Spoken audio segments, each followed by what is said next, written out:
Hey everybody, it's Jason Blaha here, and today I want to talk to you guys about weightlifting belts, why you use them, what the purpose is, because people seem confused because I'm training without a belt, even though people know I own a 10mm and a 13mm lever belt.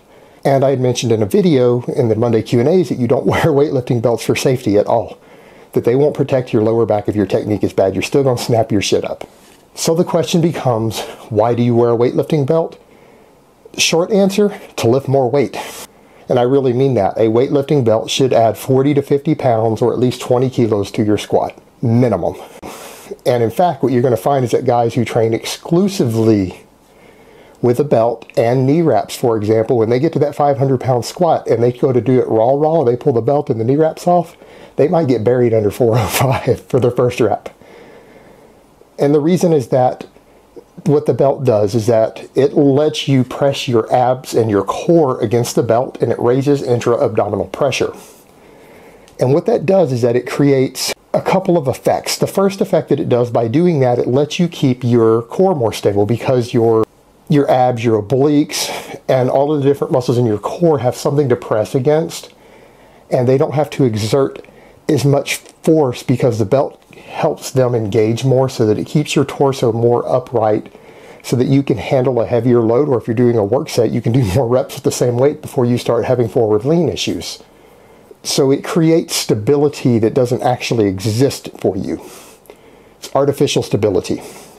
The second thing it does is by letting those muscles tighten against that and raising the intra-abdominal pressure, it creates what we call a splashover effect. Just like you'll notice when you're bench pressing that if you can grip the bar harder, you can bench more weight.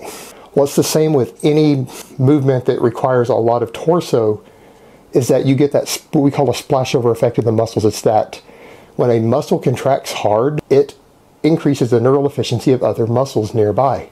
And so it splashes over in a wave-like effect through the body. And therefore you're using it to create more neural efficiency so that you can recruit muscle fibers at a higher rate.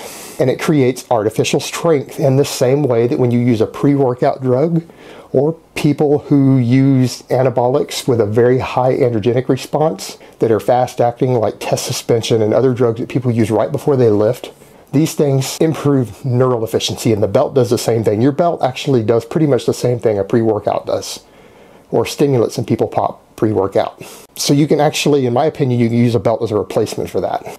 Now, the downside of the belt is that it doesn't allow your core to get as strong. And what you're going to find, again, like I said before, you can build up your strength to a really high level while using the belt, and you pull the belt off, and you find out you don't have a strong enough core to actually lift the weight that you were lifting with the belt anymore.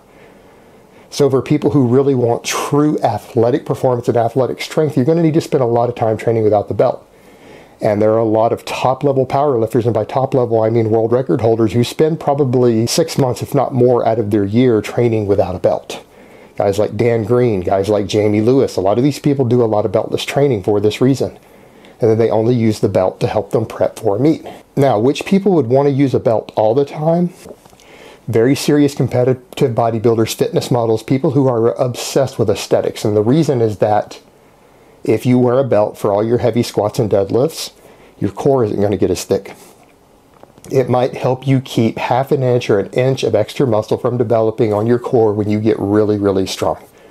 Because let's be honest, if you start doing 500-pound squats, 600-pound deadlifts without a belt, your core will thicken up a little bit. I mean, you're not going to add 4 inches of muscle here, but you're probably going to add up to an extra inch of muscle by doing that around your waistline. And if your goal is to have a 29 or 30-inch waist when you're doing photos or you're on bodybuilding stage, this could create a problem for you. So those are the people who are going to want to wear a belt the vast majority of the time, or people who are looking for those classic lines and that Apollyon type physique with a very dramatic V-taper and that little small waist. The belt might help you keep from getting half inch, maybe an inch at the most, less muscle around your waistline. For those people, they may want to wear one year round. But if you're going to be a true strength athlete or an athlete who needs strength in their sport and core strength and stability, you're going to want to spend most of your time training without a belt. Because remember, it's there to give you artificial stability. Alright guys, that's really all I have to say on that today. I hope it has been informative, and I will talk to you next time.